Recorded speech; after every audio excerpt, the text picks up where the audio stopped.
तेलंगाना के जिले आदिलाबाद में एक साधु ने 16 साल लड़की की इस्मत रेजी की कोशिश की है। ताखिर से इत्तलात के मुताबिक ये शर्मनाक वाकया जिले के निराड़ी कोंडा मंडल के मौजे राजोरा में पेश आया। मौजे के करीब पहाड़ी इलाके में पिछले चंद सालों से आत्माराम महाराज नामी साधु रहता है। इस महीने की 16 तारीख को मौजे से ताल्लुक रखने वाली 16 साल लड़की से साधु के पास पानी और प्रसाद लेकर गई थी और काफी देर तक वापस नहीं लौटी, जिस पर इसके घर वाले साधु के कमरे के पास पहुंचे जो मंदिर के करीब बनाया गया है।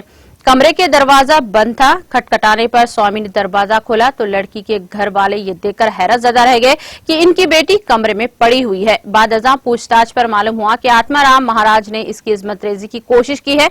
इसके खिलाफ पुलिस में शिकायत दर्ज करवाई गई। पुलिस ने मुलजिम को हिरासत में लेकर पूछताछ शुरू कर दी।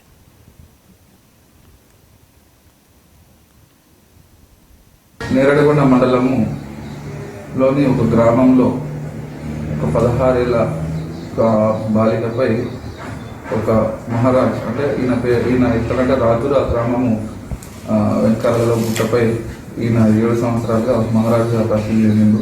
ఈ ఎండాకాలం ఈ సమ్మర్లో వాడలేకపోవడం వలన ఈయన ఈ రాజుల పక్కన గల స్కూల్ వచ్చి అక్కడ గుళ్ళో ఉంటాడు. అయితే ఈ గ్రామంలో 16వ తారీఖు నాడు సదరు బాలిక వాళ్ళ తల్లిదండ్రుల ఆదేశం మేరకు ఆమె మహారాజుకు ఇవ్వబోయినప్పుడు ఆమె చేయబట్టి ఆమెతో అసభ్యంగా ప్రవర్తించి బలాత్కారం చేయడానికి ప్రయత్నించగా అంతలోనే వాళ్ళ తల్లిదండ్రులు వచ్చి ఆ అమ్మాయిని అది చేసేసి ఈ యొక్క బాబాకు ఈ మహారాజు ఎవరైతే ఉన్నాడో ఆయనని వార్నింగ్ ఇవ్వడంతో అక్కడి నుంచి వెళ్ళిపోవడం జరిగింది. వారు ఈ 16వ తారీఖున జరిగిన సంఘటన మనకు నిన్న 22వ తారీఖు నాడు ఎఫ్ఐఆర్ నమోదైంది.